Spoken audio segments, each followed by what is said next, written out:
फिलिशन करूँगा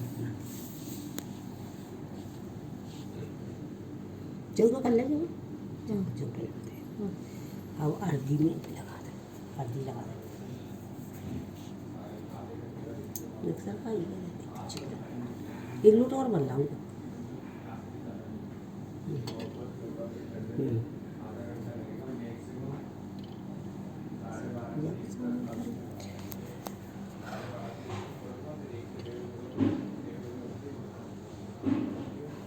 मेहंदी लगा दी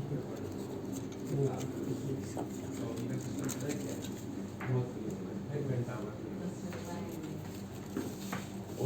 कितना ज़्यादा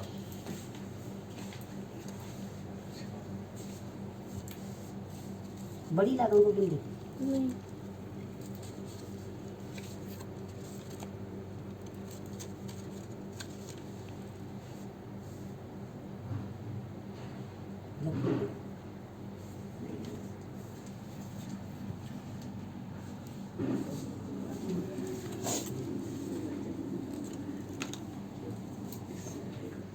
जो भगवान ने दिखी नहीं गोरा पाल ये मेरी बुआ ने दिए थे अपनी 25th मैरिज एनिवर्सरी पे।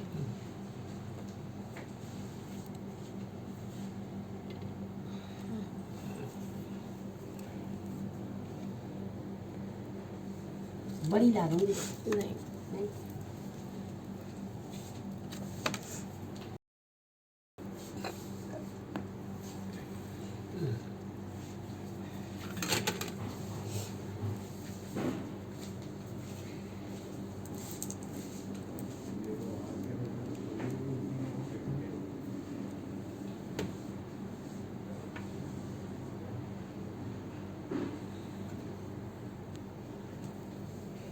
पिछले साल भी इन्हीं को रख के पूजा की थी। मैंने कहा अपने पास तो घर में ही है।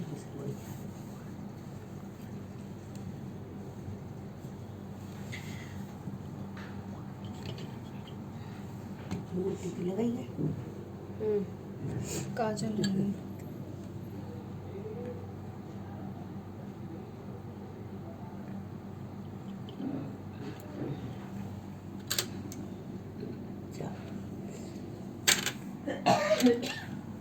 किताब बता सकती हूँ किताब के लिए जो पढ़ेगी कहानी जो कहानी आ रही है ना इसमें वो मोबाइल दे दो कोई इधर से या फिर इसको एक मिनट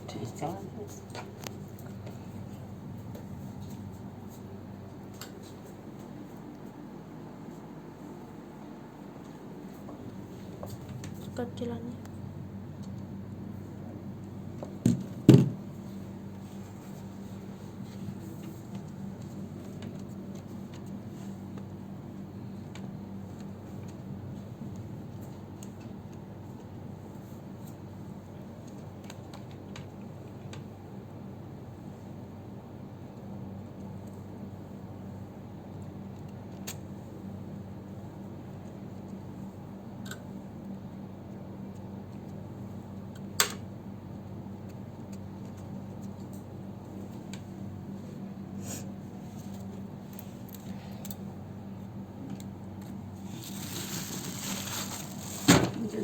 पहना देंगे ठीक कर अच्छे से पहना देंगे पहले कैसे जाएंगे चढ़ा देते हैं जो चढ़ा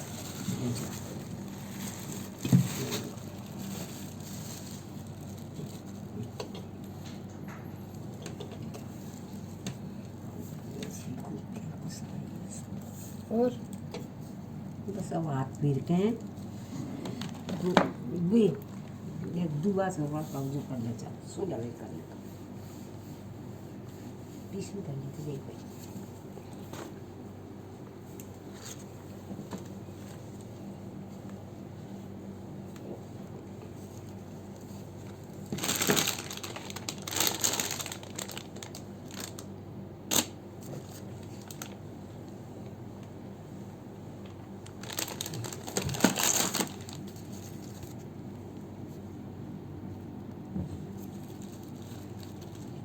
या अपन आतन दिन की बेल में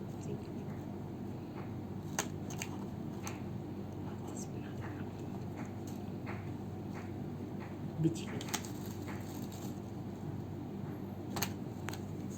गले की जंजीर बनाई है। लग जाएंगे भगवान जी। आओ हो गया।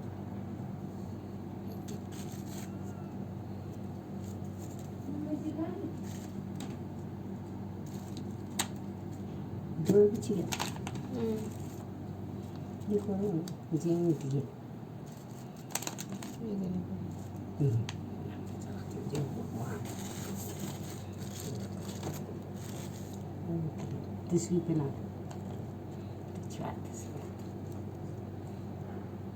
एक साथ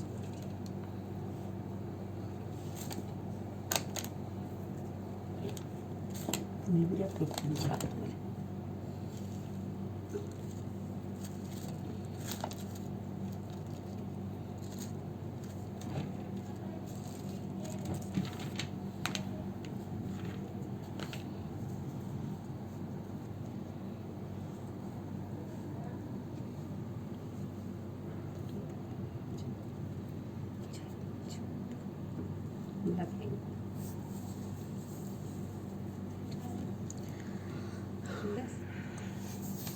बिलमेस नेक बिलमेस छिपा रहे हैं दो सब ठीक है।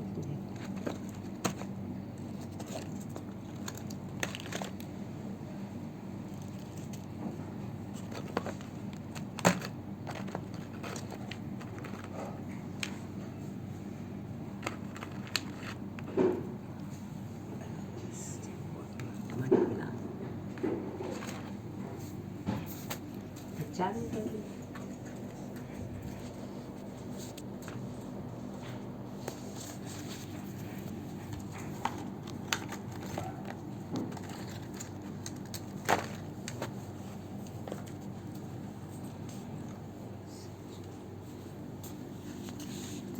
लग जाओ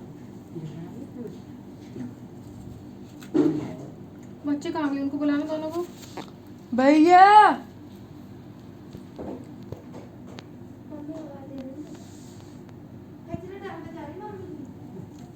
जादू डालिए आना बच्चों बेटा। ध्रुव। नींबू लगा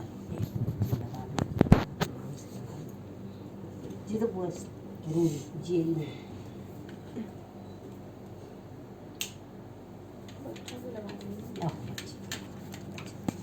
बेटा।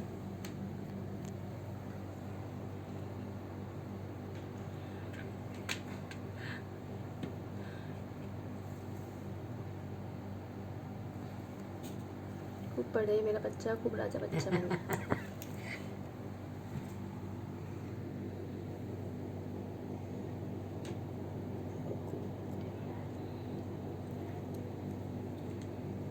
उनको बोला दोनों को। मैं जाऊँ तो ध्रुव सक्षम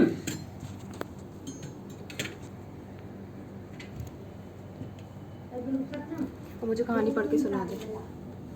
हाँ चला दे।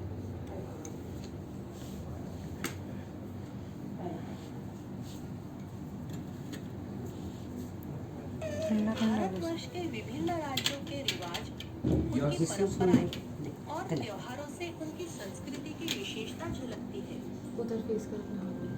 इन्हीं राज्यों में से एक है राजस्थान, जो मारवाड़ियों का राज्य कहलाता है मम्मी की प्यार और अभी रुको। सबसे बड़ा त्योहार माना जाता है। इन्हीं के साथ आजा साथ तू भी। मध्य प्रदेश के निमाड़ी खुश लोग रहो। भी इस त्योहार पढ़ो को अच्छा मनाते बनो, हैं। अच्छे बच्चे बनो। मारवाड़ी इस त्योहार को 16 दिन तक मनाते हैं और निमाड़ी इसे 3 दिनों तक मनाते रुक हैं। जा बेटा। कोई बात गणगौर नहीं, की एक्स्ट्रा हो पूजा गया। फागुन महीने के होलिका दहन के दूसरे दिन यानी धूलिवंदन के दिन से प्रारंभ होती है। इस त्योहार जी को करेगी विवाहित महिलाओं के तो साथ गनगौर साथ के कर दो पहले हमारी लड़कियां भी मनाती हैं। फिर कर ली। हमारी लड़कियां इस व्रत को अच्छे वर की प्राप्ति के लिए और विवाहित महिलाएं अपने पति की लंबी आयु के लिए मनाती है। विवाहित महिलाएं अपनी पहली गणगौर मायके जाके मनाती है, जहां उसके घर वाले उसे श्रृंगार का सामान देते हैं। गणगौर के आखिरी दिन महिलाओं को घर आने का न्योता दिया जाता है। उन्हें कई सारे पकवान परोसकर उनकी खातिरदारी की जाती है। इस त्योहार के आखिरी दिन पूजा और उद्यापन कर गणगौर को विसर्जित किया जाता है। गणगौर को मनाने के पीछे एक कथा भी प्रचलित है। आइए जानते हैं ये कथा। एक बार भगवान शंकर और माँ पार्वती भ्रमण के हेतु निकल पड़े। तब नारद मुनि भी उनके साथ निकले। भ्रमण करते करते वह चैत्र मास की शुक्ल तृतीया को एक गांव में पहुंचे। उनके आगमन की खबर सुनकर धनी वर्ग की स्त्रियां उनके लिए स्वादिष्ट भोग बनाने के कार्य में लग गई। तब सारी निर्धन घर की स्त्रियां हल्दी कुमकुम और अक्षता लेकर उनका पूजन करने तुरंत उनके पास पहुंच गई। उन महिलाओं का भक्ति भाव देख माँ पार्वती ने सारा सुहाग रस उन पर छिड़क दिया। कुछ समय बाद धनी वर्ग की महिलाएं सोने चांदी की थालियों में कई प्रकार के पकवान लेकर वहां पहुंची। उन्हें देखकर भगवान शंकर ने माँ पार्वती से पूछा, आपने सारा सुहाग रस तो समाप्त कर दिया, अब आप इन्हें क्या दोगी? माँ पार्वती बोली, प्रभु, उन स्त्रियों को मैंने ऊपरी पदार्थों से बना रस दिया है, परंतु मैं इन स्त्रियों को अपनी उंगली चीरकर अपने रक्त का सुहाग रस दूंगी, जिससे यह अपने जीवन में मेरे समान सौभाग्य प्राप्त करेंगी। पूजन समाप्त होने पर माँ पार्वती ने अपनी उंगली चीरकर उन स्त्रियों पर रक्त छिड़क दिया। कुछ ही क्षणों के बाद माँ पार्वती अपने पति शंकर से आज्ञा लेकर नदी में स्नान करने चली गई। स्नान करने के पश्चात उन्होंने रेत से शिवलिंग बनाया और उसका पूजन किया। रेत के पदार्थ बनाकर मूर्ति को भोग लगाया तथा प्रदक्षिणा करके 2 कणों का प्रसाद खाकर मस्तक पर लगाया। उसी समय उस लिंग से शिवजी प्रकट हुए तथा पार्वती को वरदान दिया कि आज के दिन जो भी स्त्री मेरा पूजन और तुम्हारा व्रत करेगी उसका पति चिरंजीवी रहेगा तथा मोक्ष को प्राप्त करेगा। इतना कहकर वे अंतर्धान हो गए। नदी तट पर स्नान पूजादि करने के कारण माँ पार्वती को लौटने में देर हो गई। तो माँ पार्वती बोली, मेरे भाई भावज नदी के किनारे मिल गए थे। उन्होंने मुझे दूध चावल खाने और कुछ देर ठहरने का आग्रह किया और इसी कारण मुझे आने में देर हो गई। यह सुनकर अंतर्यामी भगवान शंकर जी भी दूध और चावल खाने की इच्छा से नदी तट की ओर चल पड़े। माँ पार्वती ने मन ही मन यह प्रार्थना की कि हे भगवान शिव, आप अपनी इस अनन्य दासी की लाज रखना। जब भगवान शिव नदी किनारे पहुंचे तो उन्हें वहां एक महल दिखाई दिया। उसी के साथ माँ पार्वती के भाई भावज भी दिखाई दिए। भगवान शिव, माँ पार्वती और नारद मुनि 2 दिनों तक महल में रहे।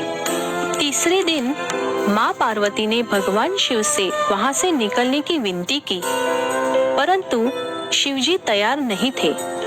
तब उनसे नाराज होकर माँ पार्वती अकेले ही निकल पड़ी और इसीलिए भगवान शिव को भी उनके साथ निकलना पड़ा।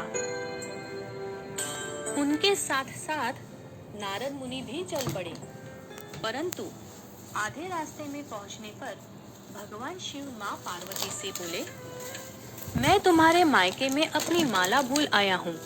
और उन्होंने नारद जी से कहा कि वहां जाकर माला लेकर आए। जब नारद मुनि नदी के तट पर पहुंचे तब उन्हें वहां कोई महल नजर नहीं आया।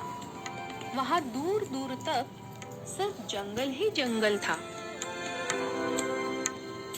नारद मुनि को शिवजी की माला एक पेड़ पर टंगी मिली। उन्होंने वह माला उतारी और भगवान शंकर को जाकर सारी बात बता दी। शंकर जी हंसकर बोले, यह सब पार्वती जी की लीला है। इस व्रत को वे गुप्त रूप से करना चाहती थी और वह अपने कार्य में सफल रही। वो तो तू देख रही है भैया। तब नारद जी ने माँ पार्वती के सामने नतमस्तक होकर उनकी प्रशंसा की और कहा, जो स्त्री इसी तरह गुप्त रूप से पति का पूजन कर मंगल कामना करेगी, उसके पति को महादेव की कृपा से दीर्घायु प्राप्त होगी। और उस दिन से गणगौर पूजा की शुरुआत हुई। ये दोनों भाइयों ने दिए। कन्या पे कन्या तो अपनी अब क्या है? वो कल फिर दूसरे क्या रखे? टिकट शीट मंगा देंगे बढ़ 31 अप्रैल।